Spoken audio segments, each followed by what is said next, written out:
సూర్యాపేట శాసనసభ్యులు పెద్దలు జగదీశ్వర్ రెడ్డి గారు మాట్లాడడం మొదలుపెట్టి కేవలం 10 నిమిషాలు కూడా కాకముందే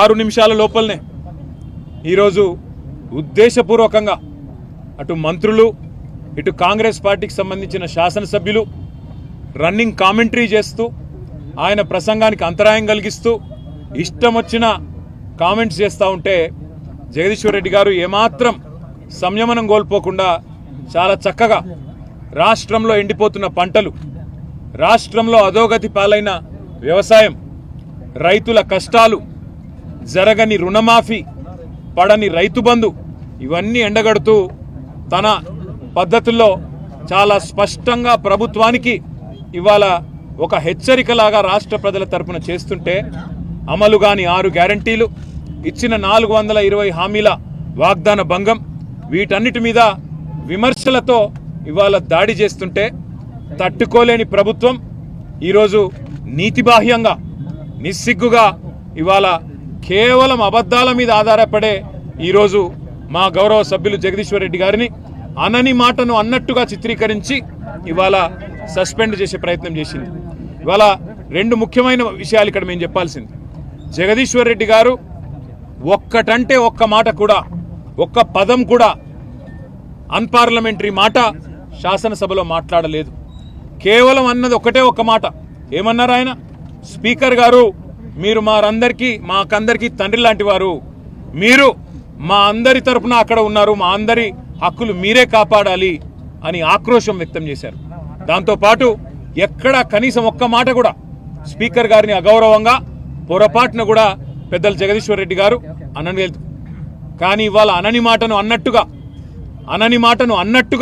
ఇవాళ జరగని తప్పునేదో తరిగినట్టుగా చిత్రీకరించి ఇవాళ మా గౌరవ సభ్యులు జగదీశ్వర్ రెడ్డి గారిని ఏదైతే ఈ సమావేశాలు ముగిసేంత వరకు సస్పెండ్ చేస్తున్నామని చెప్పి ఏకపక్షంగా నియంతృత్వ పోకడలతో ఈ రాష్ట్ర ప్రభుత్వం 5 గంటలు సభను వాయిదా వేసి ఢిల్లీలో ఉండే రేవంత్ రెడ్డి గారి ఆదేశం మేరకు గొంతు నొక్కి మా కనీసం ఉరిశిక్ష వేసే ముందు కూడా ఆ ఉరిశిక్ష ఎవరికైతే విధిస్తారో వారికి తమ వాదన చెప్పుకునే అవకాశం ఇస్తారు.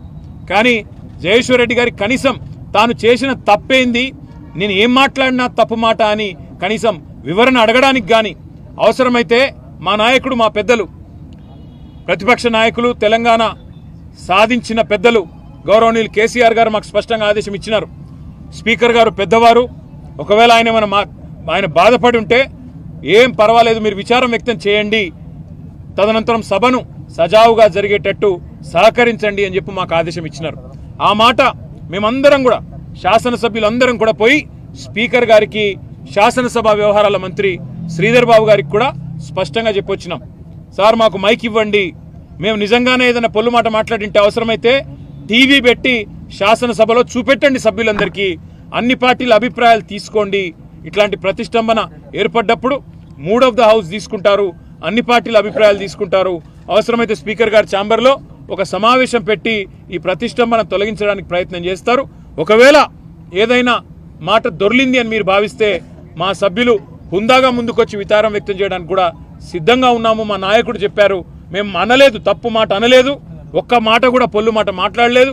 అయినా సరే స్పీకర్ గారి మీద ఉండే గౌరవంతో, ఆ పదవి మీద, ఆ రాజ్యాంగబద్ధమైన వ్యవస్థ మీద ఉండే గౌరవంతో మేము అవసరమైతే విచారం వ్యక్తం చేసి సభ సజావుగా జరగడానికి సహకరిస్తామని చెప్పి హుందాగా మేము పోయి స్పీకర్ గారికి, శాసనసభ వ్యవహారాల మంత్రి గారికి చెప్పినాం.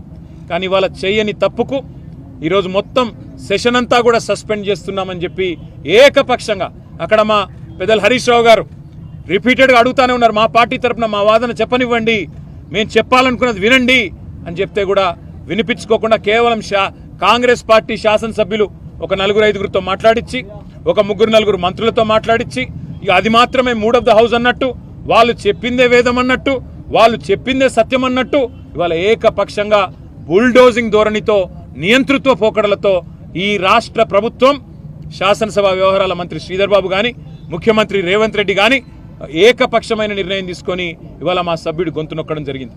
అందుకే ఇవాళ రాజ్యాంగాన్ని రచించిన భారతరత్న డాక్టర్ బాబాసాహెబ్ అంబేద్కర్ గారికి ఈ రాష్ట్రంలో జరుగుతున్న రాజ్యాంగ హక్కుల హననం గురించి, ఈ రాష్ట్రంలో జరుగుతున్న అప్రజాస్వామికమైన పోకడల గురించి మరి నిరసన చెప్పడానికే ఇక్కడ వచ్చి కూర్చున్నాం.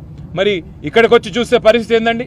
ఇక్కడికి వచ్చి చూస్తే ఆ మహానుభావుడు ప్రపంచంలోనే అతిపెద్దదైన 125 అడుగుల డాక్టర్ బాబాసాహెబ్ విగ్రహం ఏదైతే కేసీఆర్ గారి ప్రభుత్వం ఏర్పాటు చేసిందో కనీసం ఆ విగ్రహానికి కూడా అక్కడ పోయి కూర్చునే దానికి అవకాశం లేకుండా ఇక్కడ గేట్లు మూతలు పెట్టి ఆ మహానుభావుని కూడా సంకెళ్లతో బంధించిన ఒక నీచమైన ప్రభుత్వం కాంగ్రెస్ ప్రభుత్వం అని చెప్పుకోక తప్పదు.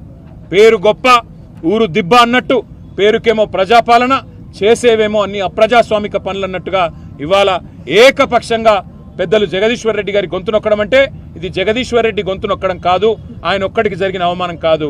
ఈ రాష్ట్రంలోని రైతాంగం తరపున ఈ రాష్ట్రంలోని ఆడబిడ్డల తరపున నెలకు 2,500 రూపాయలు కావాలని గొంతు విప్పినందుకు, రాష్ట్ర రైతాంగం తరపున రుణమాఫీ జరగలేదు అని చెప్పి ప్రశ్నించినందుకు, రాష్ట్ర రైతాంగం తరపున ఎండుతున్న పంటల విషయంలో మా పార్టీ తరపున ప్రభుత్వాన్ని నిలదీసినందుకు, రాష్ట్ర పేదవాళ్ల తరపున పెంచని పెన్షన్ల గురించి, అమలు కాని 6 గ్యారంటీల గురించి, 420 హామీల గురించి ప్రశ్నించినందుకు తట్టుకోలేక ఈరోజు ప్రభుత్వం ఒక కుయుక్తితో మా సభ్యుడిని సస్పెండ్ చేసింది. అందుకే నిరసనగా మేమందరం కూడా ఇక్కడ కూర్చున్నాం. ఇవాళ వాళ్ళు అనుకుంటా ఉన్నారు కేవలం ఒక గొంతు నొక్కినంత మాత్రాన శాసనసభలో మా పార్టీ యొక్క సభ్యుడి యొక్క ప్రసంగానికి అంతరాయం కలిగించినంత మాత్రాన ఏదో సాధిస్తామని చెప్పి వాళ్ళు భ్రమపడతా ఉన్నారు. కానీ రాష్ట్రంలోని ప్రజలు అన్నీ గమనిస్తూ ఉన్నారు. 15-16 నెలల్లో కేవలం 20% కమిషన్లు, ఢిల్లీకి మూటలు పంపడం మీద ఉన్న దృష్టి ఈ రాష్ట్రంలోని పేదలకు మేలు చేయాలనే విషయంలో మాత్రం ఈ ప్రభుత్వానికి ఎంత మాత్రం లేదు అనేది ప్రజలకు కూడా అర్థమైపోయింది. కాబట్టే ఇవాళ ముఖ్యమంత్రి గారిని ఎక్కడికక్కడ ప్రజలు శాపనార్థాలు పెడతా ఉన్నారు. ఇవాళ జగదీశ్వర్ రెడ్డి గారు ఒక్క పొల్లు మాట కూడా మాట్లాడలేదు. రేపు రాష్ట్ర వ్యాప్తంగా మేము బీఆర్ఎస్ కార్యకర్తలకు కూడా పిలుపునిస్తా ఉన్నాం. కాంగ్రెస్ పార్టీ యొక్క అప్రజాస్వామిక వైఖరికి వ్యతిరేకంగా